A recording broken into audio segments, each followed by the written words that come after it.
Hello, everybody, and welcome to Tales from the Fandom, the podcast that brings a special guest out of the multiverse and straight to you. Today's episode is brought to you by In the Reads. In the Reads provides beautiful, affordable artwork of the vibrant worlds found within your favorite books, TV, and films. From all wood bookmarks featuring illustrations and quotes from such fandoms as Star Wars, The Lord of the Rings, Game of Thrones, Outlanders, and more, to fantasy and real-life maps drawn in the style of Tolkien. Go to inthereads.com and check out what is available. Like something?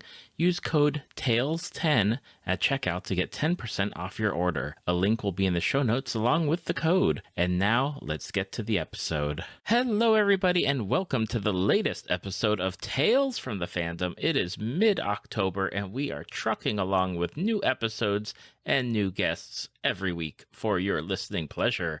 I am joined today by James Salsido. James has a podcast called Salsido Paranormal, and we will definitely be talking about the podcast near the end of the episode tonight. However, James, how are you doing today? I'm good. Thank you for having me.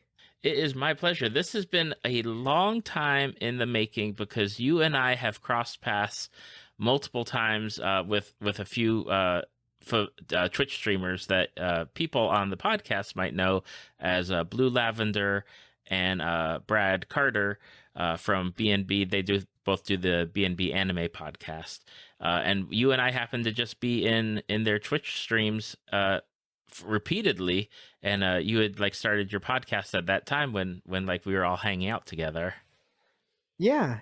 I was, I've been thinking about it for a while, and it was really kind of funny in a way because they had just started theirs and I was thinking of starting mine, and took me a long time to just go forward with it. But yeah, I've enjoyed talking with you, in the chat format there, and once I found out you had a podcast and I had one too, I thought might as well get together at some point.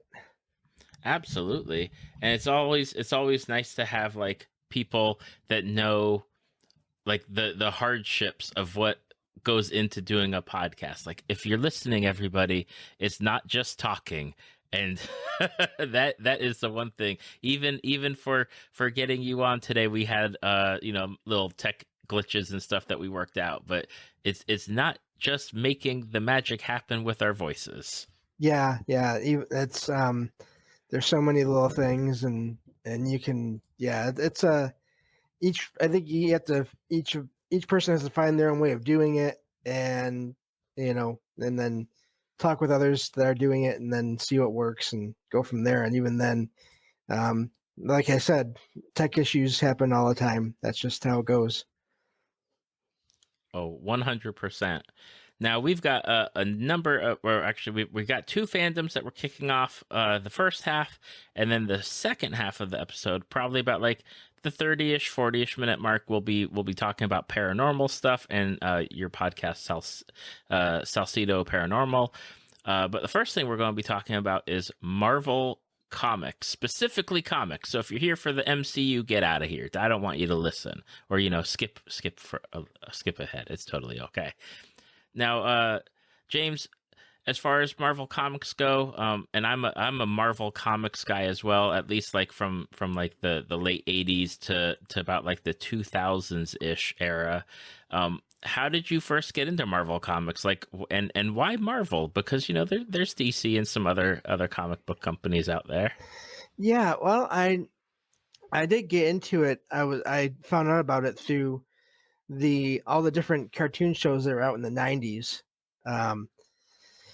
Started with the X-Men and Spider-Man, and at the time I didn't really know much about the comics, so I saw those shows as a kid, and then I found out that there were comic books that these are all based on, and so I started. I had family that would get me individual issues, but then also that was around the time, I think, when the whole trade paperback or the collections, the storylines, started to be published in bigger volumes, and so I would pick those up whenever I could, for Christmas, a lot of times, or birthdays. If I ever got whatever money I got from family or whatever, would go to getting those whenever I could. And so I started out with some of the 80s comics, and 90s. Really, like I said, the individual, the big events, the big stories. With the X-Men, I started with originally. I didn't really get into the Avengers until the 2000s, and it was mainly because of the connections that they had with the X-Men in the comics. Over the years, there have been different members of the X-Men that have become Avengers. I believe starting off with Beast, Hank McCoy, and going to Storm at one point, I believe, and then Wolverine. And so that's what got me into the comics. Really, was just these stories about these people that had amazing abilities and how they used them, and how hard it was to live in the world where there are other people that didn't have those, that didn't trust them or were afraid of them. In a lot of cases. Mm-hmm. Absolutely. It's definitely, X-Men is one of those iconic series that's been around since like what, the 60s ish, give or take. 63, yeah, I think is when it came out. Yeah. So, not only is it like, cultural, like I guess like a cultural line through, you saw it with the cartoon shows like the X-Men 93, which now Disney Plus is going to be bringing back X-Men 97. But yeah, like having like that kind of series where not only do you get like great storylines, but you have multiple characters where you can easily find like characters that you love and storylines that you're really digging into. Like it's tremendously wonderful with the back catalog, where you can go back and pick up trade paperbacks now because they're so easily available.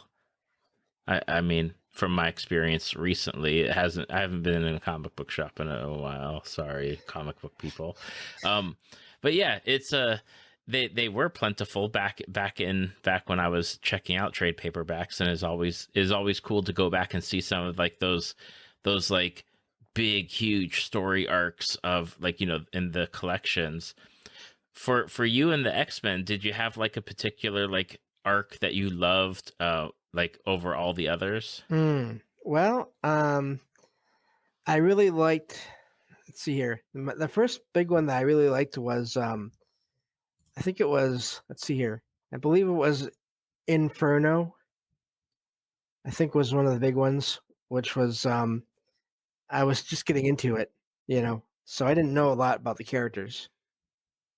Mm-hmm. But the idea of first of all, these two groups of characters, I knew I had been reading some comics for a little while before that, but not much. But I figured out, that I got the idea, or the general idea, of the original 5 X-Men were their own team for a while, the original X Factor series, and and then that the other X-Men were just the X-Men. It took a little while to really.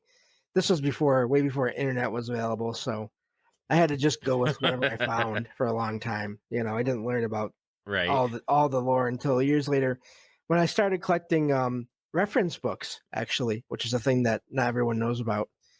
Like any of your encyclopedias, or your books about the comics, which was, to me, was amazing that they had that. But I just I was surprised to see how, because when you see the cartoon series, they're very much they're for kids, and the comics very much not so much, not so they're so.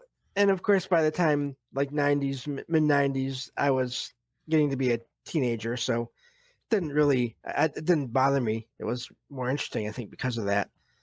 But yeah, just the whole way. The thing about the X-Men to me that has always been amazing, and later Marvel in general, is how many stories there are with all these characters. They all have so many different relationships with each other that it makes the stories so much more interesting, especially once you find out everything. It's also becomes impossible to keep up with over time. 100%. Yeah, and I over the years, I was born legally blind, but my vision has changed, so I don't even really read like I used to, comics like I used to. But and I know I've like the last one I found, or the last event that I read, was Avengers versus X-Men, which is another one of my favorites, more recent favorite.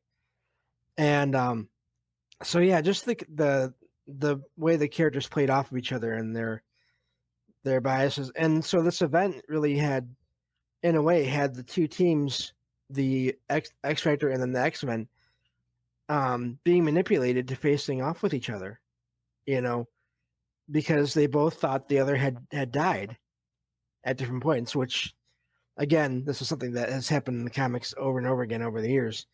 Characters will either appear to die or they'll die, and then they'll be brought back because it's about the money overall, and unfortunately, but but that also made it interesting because these two teams at first they thought they were each other was either monsters, demons as they call them, and this whole invasion of New York.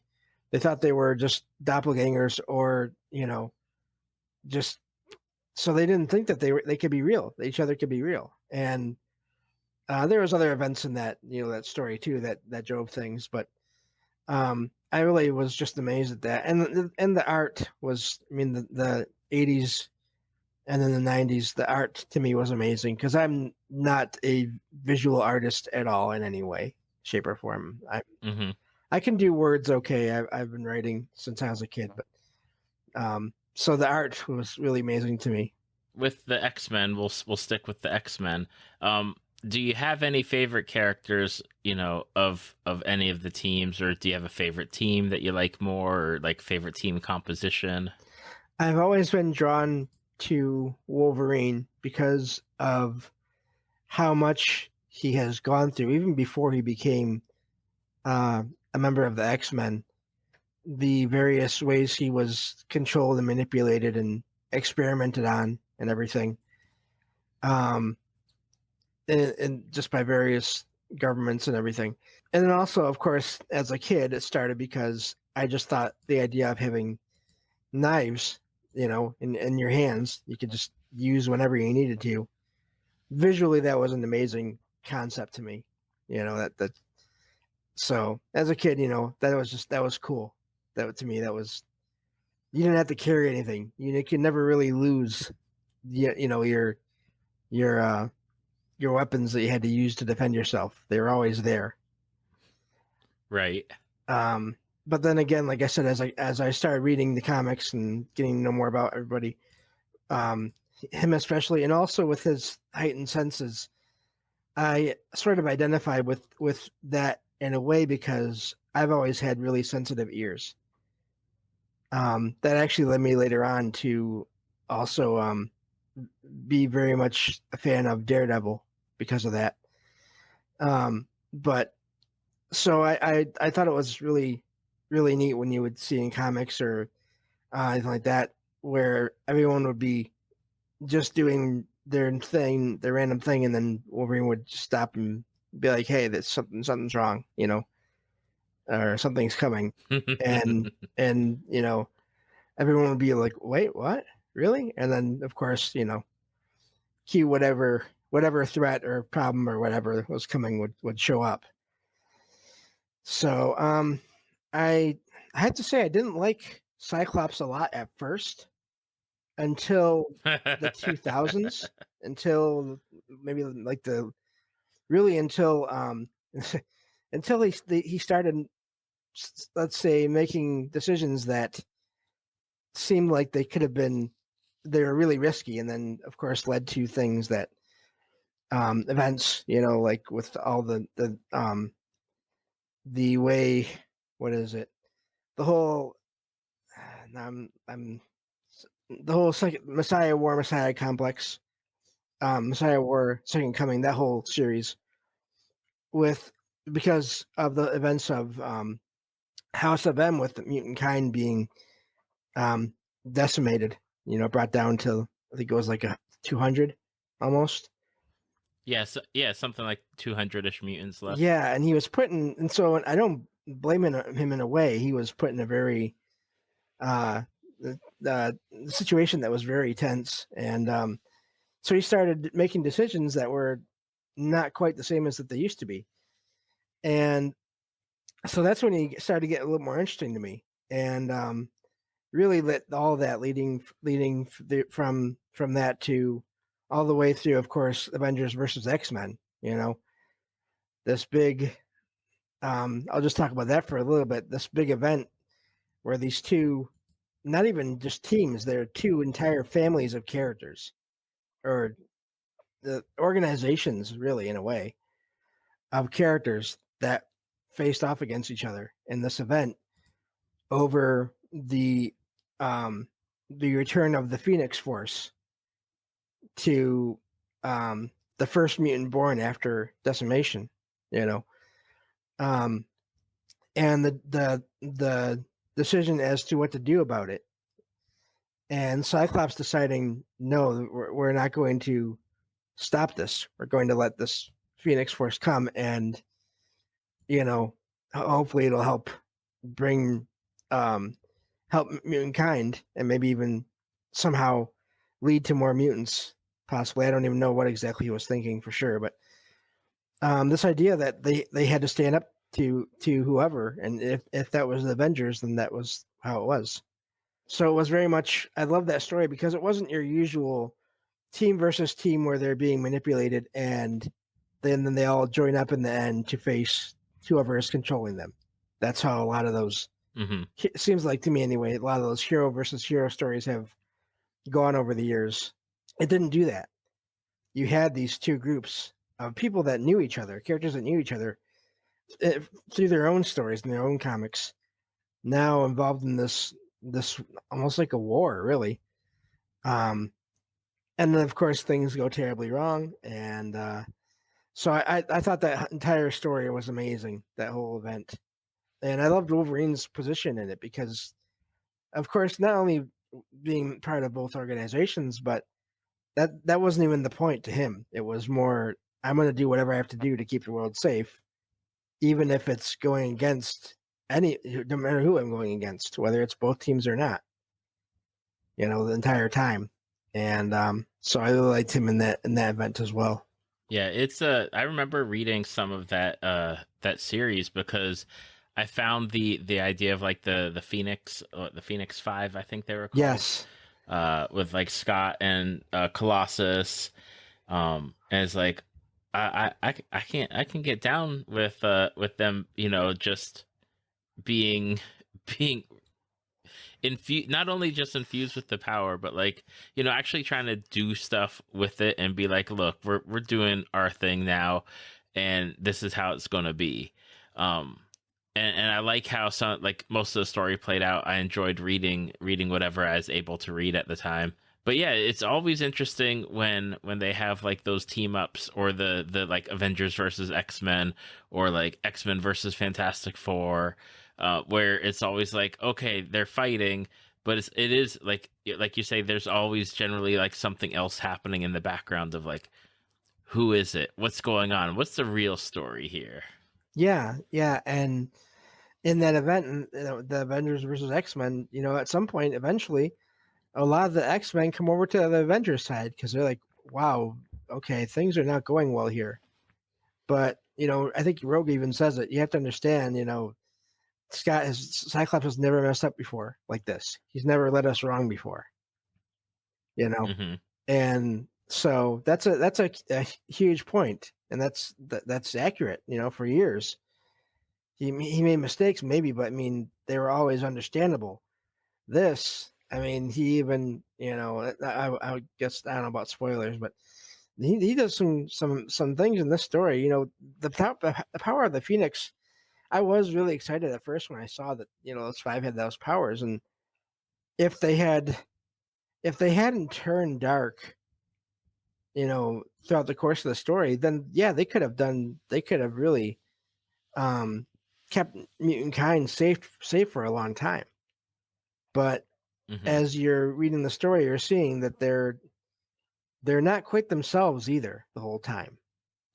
Their personalities are changed, and so they do have to be stopped. But then, how do you stop them? It's each of those battles is really amazing. Oh, absolutely. I think one of the things that I liked with the Phoenix Five is that Namor, who's not like usually like hanging out doing his thing with the X-Men, is like one of those Phoenix Five members, and it's like out of all of them, it's like there's Namor, doing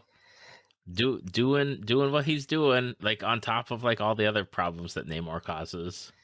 Yeah, I think he is one of the most problematic characters overall in Marvel, because I think, especially on his own, because when there's no one else around there with him, he can, there's not much to stop him.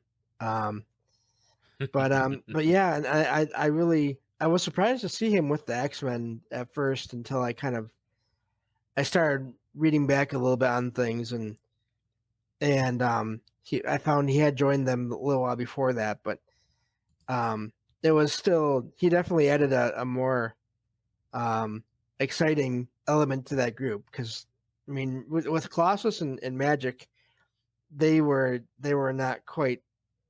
gonna do anything at first, but Namor right away, it seems like he was just, okay, I have this power now, all right, let's see what I can do with it.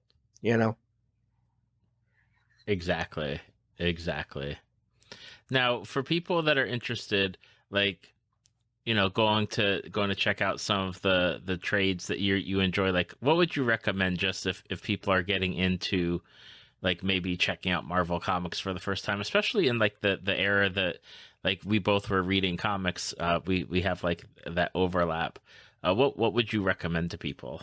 Definitely Inferno was really, really a neat collection of stories there, all connected, but not necessarily all overlapping, but kind of. So it was a really good mix of stories there. The other one from the 90s that I really liked was Executioner's Song, with Cable and X-Force, really all the major X-Men teams. And then Strife, who is was a major villain at the time. That one was an amazing event, because it did have the X-Men, and then the later version of X Factor, the government version, and then X-Force. And again, that's another one of those events where, due to the storyline, not all the teams were getting along all the time, which is always best for a story. If you have everyone getting along and on the same page all the time, there's not as much. I don't think that's not quite as good of a story in a way. So for those two, for sure, from that era. And then even though it got kind of canceled out later, I believe, from the 2000s and on, I really did like, again, those stories of the characters that you usually work together kind of being at odds. I liked the idea behind Civil War, the original one. Mm-hmm. Yeah. I thought that was a good concept and a good dilemma. I mean, in a way, it's, again, what do you do when you have all these people that have this either technology and or abilities, and that's a good question. So I enjoyed that event. And then definitely Avengers versus X-Men. I would definitely also include the whole part of the lead up to that, which is the whole Messiah complex, Messiah War, Second Coming. That was a fun set of stories to read, and they all are a big part of what leads up to Avengers versus X-Men. Mm-hmm. Okay, awesome. I'll make sure to have those suggestions in the show notes if you are listening, so that way you can just easily find the suggestions from James, so that way you can go check them out. And then, so something else we're going to talk about, which also, shockingly, was around in the 60s, but again, you and I were not around in the 60s, unless I'm totally mistaken, which I don't believe I am. No, you're not. You're not. But we're gonna shift gears and go from Marvel to Star Trek, which is another long running expansive fandom where there's like all the shows and the movies, and there's even like some cartoon shows, or I know like the original series has their cartoon show, and now like there's Lower Decks on the Paramount Plus net or Paramount Plus streaming service. Now, for you, James, how did you originally get into Star Trek?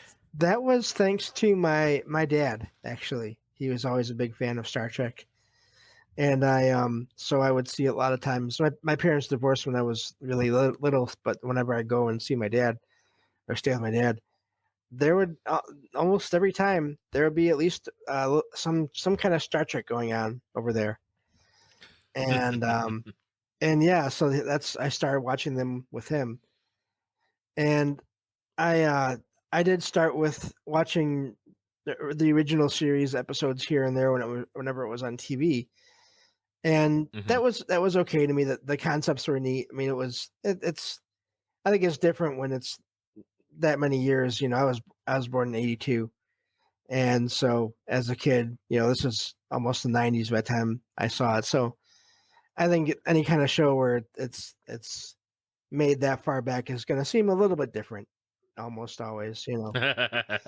Um, but I did like I was always interested in Spock and and actually in McCoy, and I Kirk was he was good for the show, and I mean he definitely had his lines and everything, but it's funny now that I think about it. I hadn't really planned this, but those two to me, and the interactions between those three especially, I think they did have Hmm.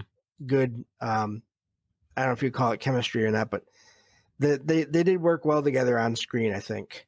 Oh, absolutely. And it's funny, like you had mentioned, you were watching the original series like here and there, and like my first experience was seeing Star Trek 6 in the movie theater, Mm, and then from there working my way backwards, like because Next Generation was on TV at the time, so I started like getting into that, but then like finding the original series and watching all of that and like all the movies and catching up on track like Next Generation, like I was all in. But for the original series people, as much as I loved Spock and McCoy, um not a huge Kirk person, but like I loved like Scotty, Sulu, and Chekhov. Like hmm. those were my three guys. They just did it for me. Yeah, no, I mean the entire that most of that cast, I think they did really good, and yeah, I did like it. I liked. I'm a lot more. I think because of my eyes and my ears the way they are, I focus a lot on what I hear and dialogue and all those things, and I always Hmm. liked that series. I thought there was a lot of good. Like I said, the characters interacted well. The actors interacted pretty well together. So that was what I started off with, but then I really got into Next Generation because again, around that same time period, I started seeing that as well on TV. And I did see some of Hmm. the original Star Trek movies as well, and those were neat too. But yeah, Next Generation is really where I started getting into it myself more than just okay, Star Trek is now I'll watch it with my dad. You know, I started really getting into Next Generation, and yeah, I liked Data. I've always liked Data. I think in part, and especially now, I think I like him even more now than I used to because so much now it seems like when it comes to any kind of androids or robotics, as happens with a lot of things, there's always this the overwhelming majority of the opinion on all that seems to be it's going to be negative. It's going to take over. It's going to destroy us all. And you know, I don't doubt that that could happen, but I also like to put Data out there as an example of, you know, this can happen too. I mean, if Hmm. the other side of the negative side can happen, then why can't the positive outcome of everything happen as well? And so I just like Data, and I mean his acting in all the series and everything, I thought was really well done. Yeah, Next Generation is just one of those shows, and I know it took a while. Like the first season is rough, Mm-hmm. and even like I think it's about like midway into the second season where it's like, okay, they're finding their footing as like actors, they're finding their footing with like the writers and the directors, and really, really getting going. Um, but yeah, Next Generation is just one of those shows where I like it. I still have a fondness for it because it was my first Trek like show that I watched. Right. But it's a wonderful cast of characters, wonderful group of people, wonderful stories that they get to tell, and it's just Star Trek is one of those things where it's like one of those first fandoms for me where like I was all in with like everything. Like I had Star Trek uniform and I was a member of like the Star Trek fan club in our city and Star Trek conventions. And it's just, Star Trek is just like one of those special fandoms of just like I just connect to it so much on like so many different levels. Yeah, and and then of course over the years I like that whole universe. I really like the way they were able to over time connect Next Generation with Deep Space Nine and and Voyager in ways later on. I thought Hmm. that interconnectivity was really amazing, especially once it got to be years later and I was able to go back and watch all the Next Generation and then DS9 and then Voyager from start to finish. That was an amazing Hmm. experience because before that, it was always just whenever it was on TV. Right. And then you're like, you might catch an episode from one season and then catch an episode from like an entirely different season. Yeah, yep. And but I liked those series more and more as like I liked Deep Space Nine more once I got into it than I liked Next Generation after a while, even though I still love Next Generation. And then Voyager, I love that one even more than DS9 or Next Generation. I don't know. I've heard varying reports. People have different. Yeah, everyone has different ideas of which series they like better, which series is better than another, and I loved all of those. So many of those characters. There's so many to really try to choose from. I think I've always been drawn to the characters that like with Data or with the Doctor from Voyager, Hmm. Odo I think from DS9. These characters that are they're almost like aliens among all these different aliens in a way. Right. They're Like the just outsiders. yeah, they're so different even from all these different um, people and species that were around there. And I don't know. I think that part of that for me is just because of being born legally blind. I've always been different, and Hmm. that's good. That's fine. Um, so and I just like that about those characters, especially. Absolutely. And I will mention for those listening for the first time, Deep Space Nine is my favorite Trek. Like Mm, I love Deep Space Nine. I love the stories that they told. But with the Cardassians, with the occupation of Bajor, yep. with the Deep Space Nine station, with the wormhole, with the religious side of things, Hmm. with the intergalactic politics, between like Cardassians and Romulans and Klingons and the Federation and all the stuff going on, and and I have to say, like, one of my favorite characters moved from Next Generation over to Deep Space Nine. Chief Miles O'Brien. Hmm. I loved that they took a character who started off as a literal background character in Next Generation, grew his character in Next Generation, moved him to Deep Space Nine, and established him even more. Like I love that they're able to do things like that. And like you had mentioned with Voyager, like how it connected to Next Generation, like with Barclay, Yep. doing the communication with Voyager back and forth. Like that's the stuff I absolutely love. I love like their again like the interconnectivity, where they can have all these different storylines going on, or even like little mentions of, oh yeah, back at my time at the academy, or like referencing little things that happen. It's like, oh yeah, I remember that. Even having in DS9 having Riker's double his the other version of himself be a guest star Yes. on an episode, as part of a story there. So you're getting the actor, but you're not exactly getting Riker, but you're kind of getting Riker, different version of him. That I thought that was really amazing too.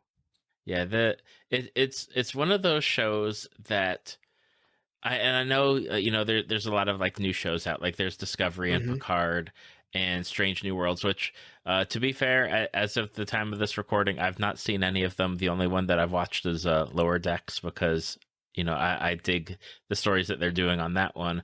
But like there's so much that they can do in the Star Trek universe. Like it's pretty much whatever you want to do. They could have like a show on every day of the week doing different storylines that wouldn't interfere with each other, because there is so much that they could create in the universe, and it's such a wonderful show or series.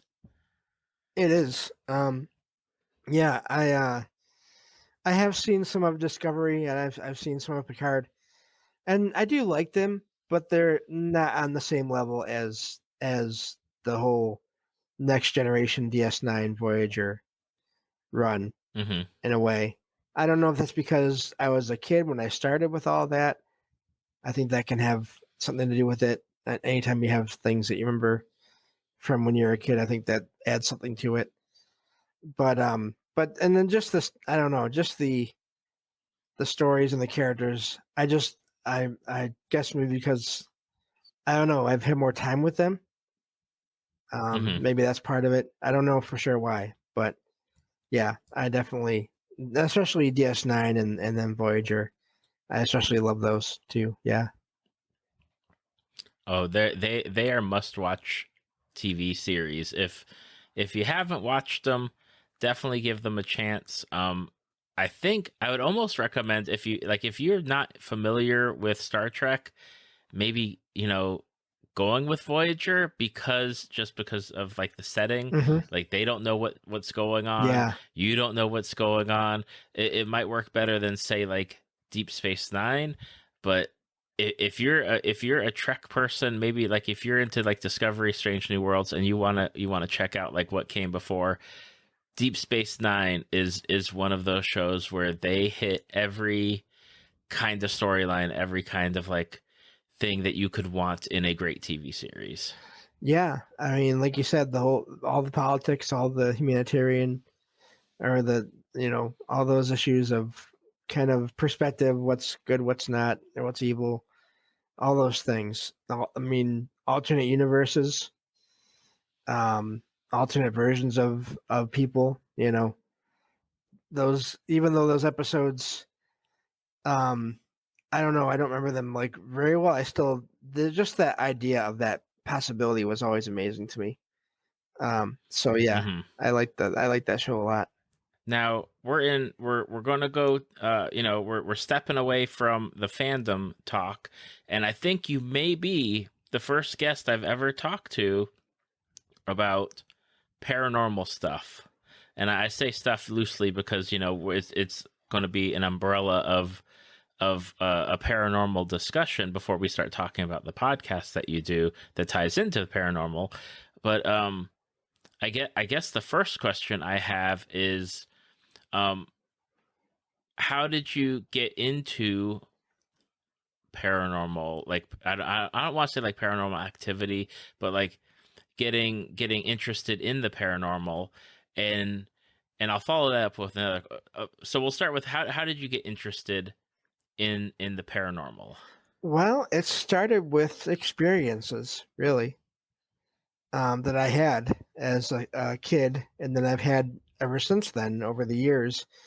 Not to where it's every day, all the time, but when you get to be, when you live through a few decades and there are things that happen every week, every other week, whatever, that can add up over time, you know.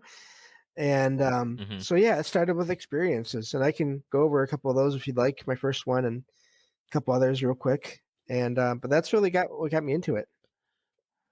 Absolutely. I want to ask first though, before we get to your Hmm. experiences. Now, when you talk paranormal, are we talking like the whole spectrum of like ghosts and aliens and cryptids and things of that nature, or is it more limited in scope? Like, are you like, okay, I believe in ghosts, but I'm not so much a big believer on like Bigfoot.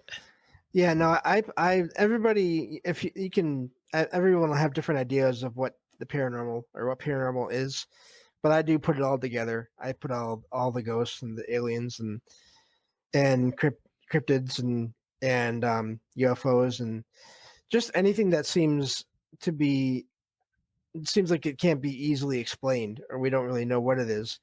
Even those words alone, Hmm. and I'll make this quick, but even when I first started out looking into all this, I used to have this one idea of ghosts are this one thing, this one, Hmm. which is basically the idea that they're spirits of people that have passed away, and that was what I thought they all were.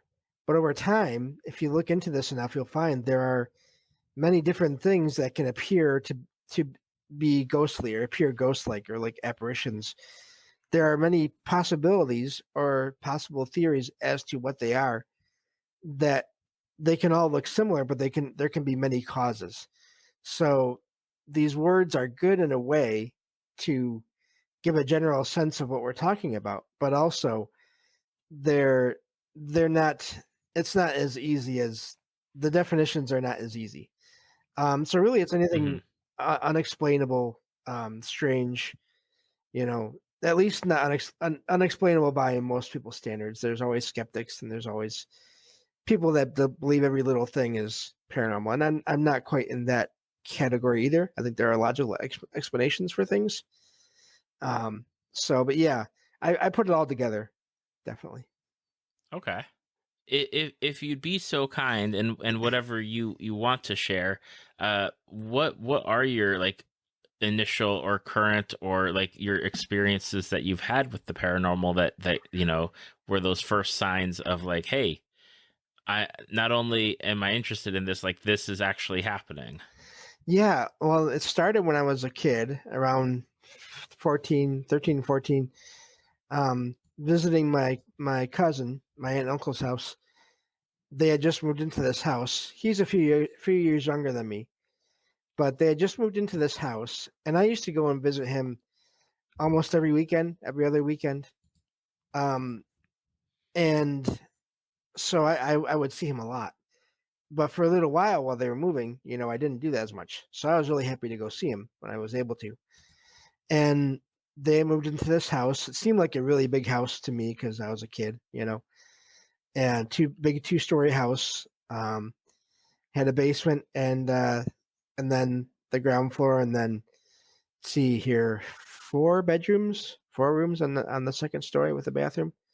So good size house, and but so everything was still being unpacked and put away and everything when I went there this first time. And at this point, I had no idea about anything paranormal. I wasn't into any of this yet. So one thing you'll hear a lot about in experiences of people have with these things, a lot of them, many of them take place either in basements or attics, in houses up either the top or the bottom. But being a Hmm. kid, we didn't know about that. So my cousin thought it'd be fun to sleep in the basement. And so we came downstairs, and the basement was, again, it seemed huge. There were lights, but they were all, you had to turn them on and off, each one on their own. They had like a string attached to them you had to pull to turn them on and off. And so we had the one on by the stairs leading upstairs because there was no bathroom in the basement, so we needed a light by the stairs. And then we had one on right above us, but that was it. The rest of the basement was dark. including the back section behind the stairwell. And there was stuff all over the basement, boxes and things being unpacked, but there was still paths. We could easily get to this couch bed that we were sleeping in, and there were clotheslines that were hung up along the rafters because it was a family of 5. So, you always have laundry going on when there's that many. And so there were sheets hanging on a few of the clotheslines. And so we almost had a little room to ourselves in a way. There were spaces in between the sheets that were hanging, but kind of had our own little room. But we could see into the back of the basement, and where there was behind the stairwell, and there was another clothesline there. Excuse me, hanging near the ceiling with a sheet on it. And we happened to look back there later on in the night. I'm not sure what time. No, at this point, we didn't have cell phones. We didn't, little kids, we didn't care about time. So, but it was at some point at night. It was already dark outside. There were windows near the ceiling, but, so we knew it was dark. And which made it darker, in those dark parts. And at one point, we looked back, and above this clothesline with the sheet on it, we could both see, and this sounds almost like something from a movie, just the head of an older woman, an elderly woman. Now, this line was near the ceiling. So this thing was up, good almost 6 feet, probably in the air. There were no feet beneath that sheet. And I don't know how, that would have been one tall person right there. And there was nothing for anyone to stand on. And the other thing about it, again, I was born legally blind, so what didn't make sense to me was I'm extremely nearsighted, but I could see the features on this woman's face clearly, even though she was in the almost in the back of the basement, basically, like in almost the far corner of the basement. Okay. So I was totally confused. It did not make any sense to me, And my cousin who has regular vision, or at least had at the time, he was seeing the same thing. But we both looked down, and of course we didn't see anything on the floor. So we knew this was not a regular person. And at first we were just frozen. We didn't know what to do. Because she was looking at us. She didn't move or say anything, but she was looking at us like, who are you and what are you doing here? Mm-hmm. And so we were frozen. We didn't know what to do. At first, we talked about it a little bit. What do we do? Well, we thought about going upstairs to get the rest of the family, but then we thought, what if we come down with everyone and she's gone? We're going to be in a lot of trouble. For waking everybody up for what they would think of as nothing. And so, and I still don't know why we did the things we did that night. And I think it's because we were kids, and who knows, there may be more to it, but this happened like 25, 26, 27 years ago now. I'm 40, and this was like when I was 13 or 14. Right. And so, but we ended up just staying there in the bed and not going anywhere.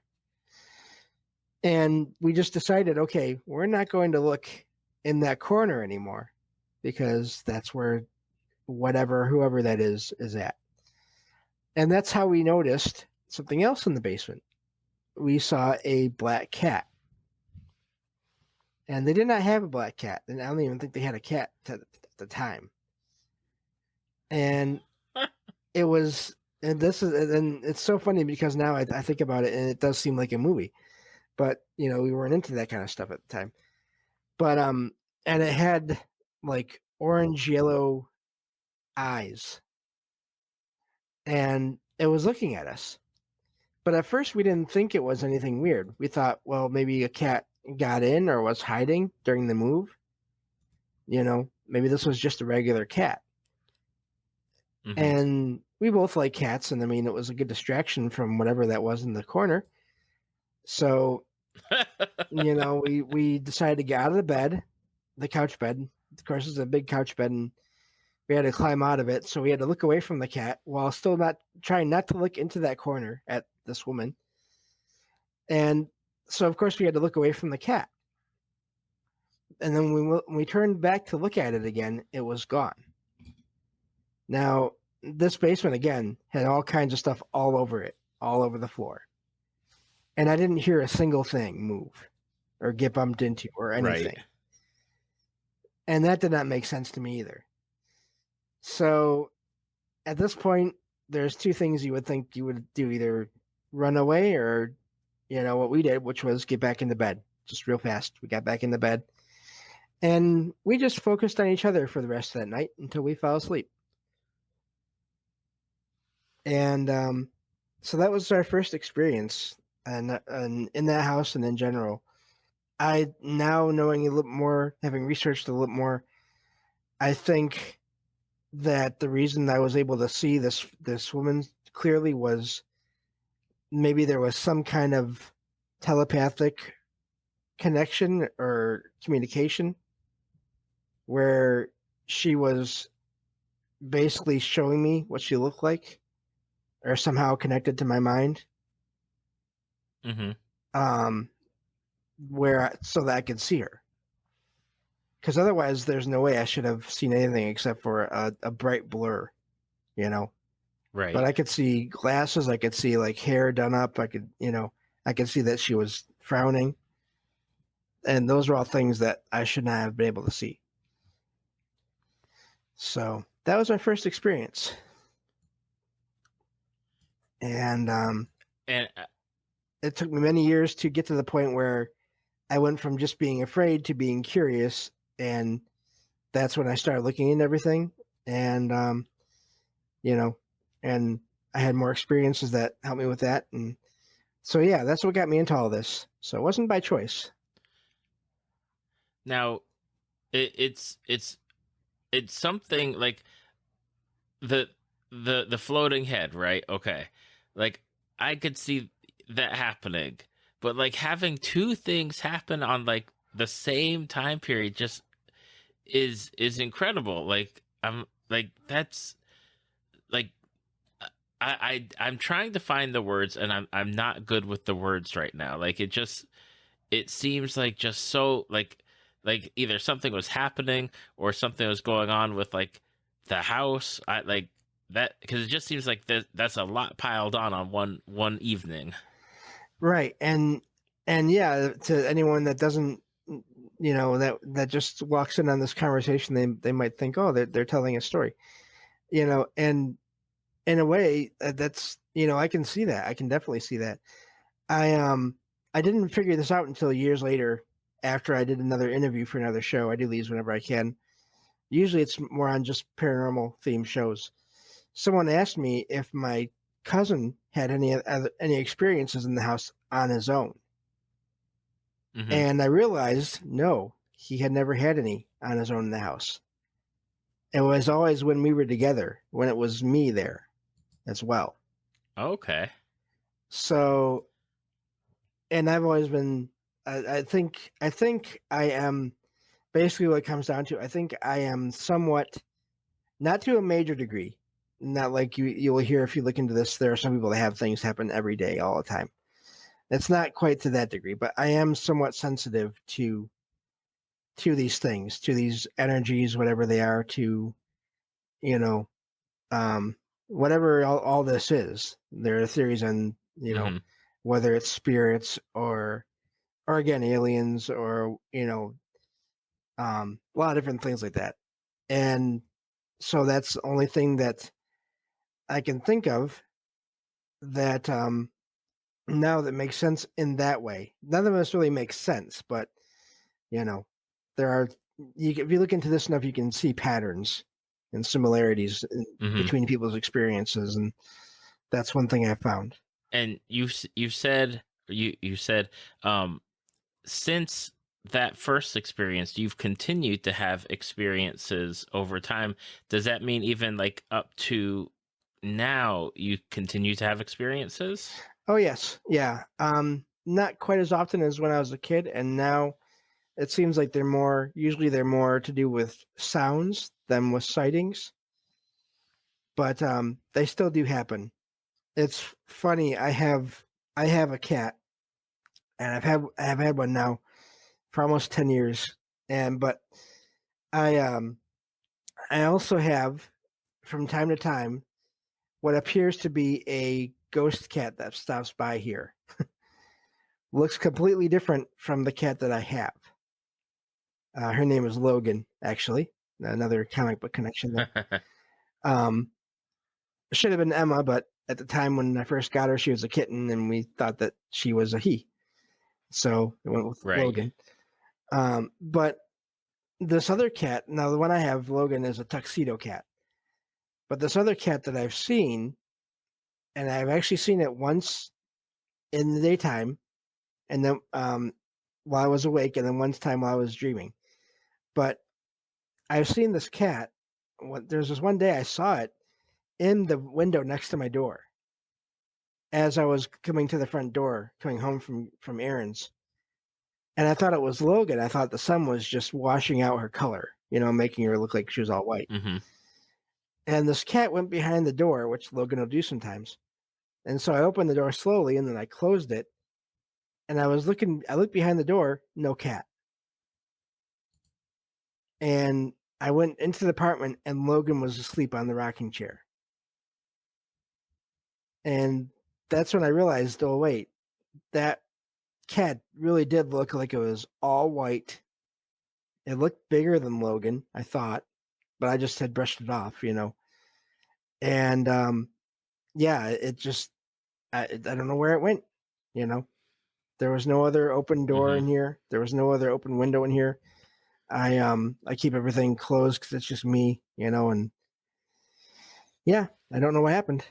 With all the paranormal stuff that you've experienced, that you continue to experience, like I almost wonder, like how does it change, or has it changed your perspective, just like in general, like from, you know, like that these things are occurring or continue to occur, like how does it change, like, or how has it changed you as a person? Yeah, it's made me a lot more open to this. I have this saying I like, which is anything is possible. And I think that's important. That's not to say that everything is, that's not to say that things that we know are not, you know, to be things that that's not to say that things that we've proven to not be the case, that's not to say that they are, that's not to contradict what we've already, let's say, science has proven or whatever. But Hmm. until we have proof of that these things can't be possible, and not just um a flat out refusal of their existence because it doesn't seem to make sense. I'm talking, more of a more of a scientific without the biases that happen so much now. Hmm. I'm not anti-science, but I do think there is a lot of politics and a lot of things involved that make it so it's it's people are more interested in the consensus than in what is or isn't the case. I think in a lot of ways, and yeah, I'm having a hard time describing what I mean here, but so it's opened me up to a lot more possibilities, and I don't just discount things. I'm interested in figuring out what I can, but I also know that there's things I can't figure out, and I'm okay with that. And so yeah, that's one of the big things to me. I I think it's the discussion of the possibilities is a lot more interesting to me in a way than just giving a quick answer of that that can't be just because I don't think it should be, or Right. this group of people don't think it should be real, so it can't be real. Mm-hmm. Absolutely. And segueing from the paranormal to your podcast, which is Salsido Paranormal. I guess the question is, like, for people that haven't listened, like, what is your, like, what can people come to find or expect on your podcast? Yeah, well, really, my experiences drove me to make the podcast, and then also again, this is going back to in a way, it's going back to like popular culture and everything. The idea that all paranormal is negative, which you see in so much media, in a lot of cases these days, over the years even, where it's always a horror story. All these things that happen, if they can't be explained easily, then it's terrifying. That's it's always, there's this quote or there's this meme that a lot of friends and I and that are involved in this have, where it's always demons. Anything paranormal, it's always demons. And I do think that there are good TV shows and movies here and there. There are shows that do well at portraying the paranormal, but then there's a lot, and I mean a lot, that just paints it all as negative. And so my main reason for the show was to show that it's not all negative. And so a lot of what I do is I find, or I take accepted whenever I get stories sent to me. I share accounts of experiences people have with all of this. And I focus on the ones where, it's not there, no harm is really happening to anyone. And it's just an experience that people can't explain. And it's okay to be startled and frightened, when these things happen. I'm not saying that you can't be, but it's not always, these people aren't always being attacked. I mean, there's just things that happen that don't make sense. So I share a lot of those stories. And then I also do cover what I call paranormal news or strange news as well. And then I also do review books and sometimes TV shows or movies that use paranormal concepts. They have concepts like that. And then of course once a month I do a deep dive into a certain topic, and so those are all really the things I do on the show. And I go 3 times a week: Wednesday, Friday, Sunday, 8 p.m. Eastern, and I do the stream live in my Discord server, and then everything gets uploaded to the podcast platforms and YouTube.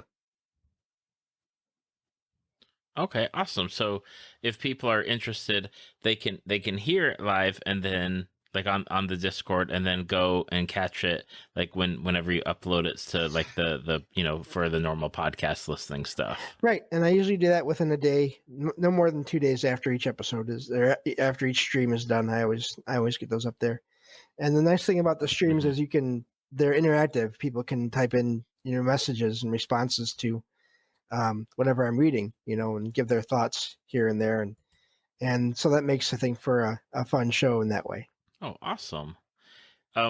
If people, like, are checking out your podcast, like, is there an episode that you're like, this is the episode, like, this is an episode that you need to definitely listen to?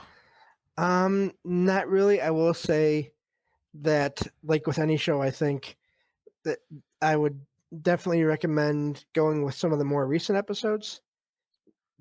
Because when I first started, I didn't know what I was doing. So the early episodes, I had like probably the worst possible microphone.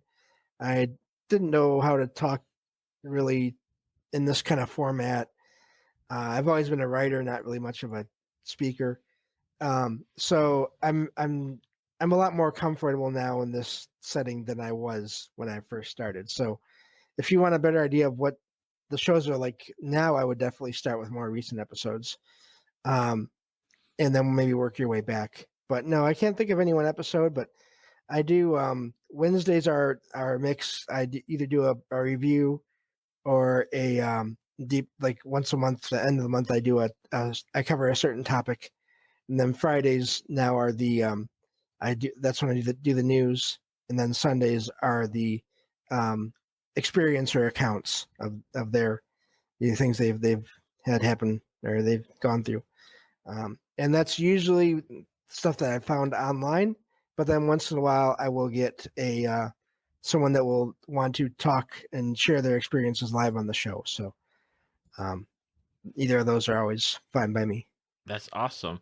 How often do people submit stuff to you, either like, through email or messages, or wanting to be on live with you? Is it like an every week thing? There's always a new story coming in? Unfortunately, not as of yet. I'm still primarily pulling from various websites online, stories, and I take out any names, and any specific locations, just because to me that's not the important part. The important thing is the story. I have had a few here and there, but so far it's been much more of just things I found online. But I'm always looking for stories of any paranormal experiences anyone has had. I can always share them on the show, or they can join me on the show. And names are not important. You can always be anonymous. You can send me your stories of experiences. I can give you I have an email set up just for that. And that is Salsido Paranormal at gmail.com. And that's SALSIDO Paranormal at gmail.com. And then I will work those into those future shows. Awesome. And for people that have listened to this episode and they want to find you out there on the internet, whether it's the social media or the podcast itself, what are the best places for them to do so? Well, for the most frequent updates, you can visit or join my Discord server, and that server is called Salsido Media. That's my server, and that's where I do all the streams. If you just look up Salsido Paranormal on even any kind of web search, I believe you should find the podcast, or even put in Salsido Paranormal Podcast. Either of those should work, and that should give you all the ways you can find me. Awesome. And I will make sure to have links in the show notes to all the locations for James and for the Salsido Paranormal Podcast, whether it's like on Twitter or the Discord link, links to the podcast.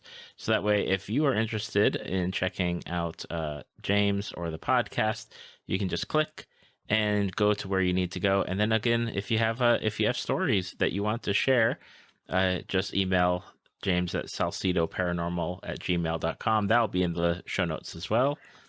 And James, I want to thank you for taking the time to come and hang out with me and talk like X-Men and Star Trek and of course like the paranormal stuff, because that's always fun to check out, and especially like the way that you are trying to present it in the light that you are, versus like, let's say, some of the TV shows or other media that's out there where it's like everything is bad, everything is evil, everything is negative for the paranormal. So I admire what you are doing. Well, thank you, and thank you for being open to all this. There's still a fair amount of stigma attached to all of this these days. I think it's slowly changing, but it's taking its time. So I appreciate just the opportunity to even talk about that here. Thank you. Oh, it was my pleasure. Thank you for listening to Tales from the Fandom. Subscribe to us on iTunes or your podcast app of choice. Follow us on Facebook at www.facebook.com/talesfromthefandom to see photos, links, leave feedback, and check out upcoming guests. If you'd like to be a guest, email David at talesfromthefandom@gmail.com.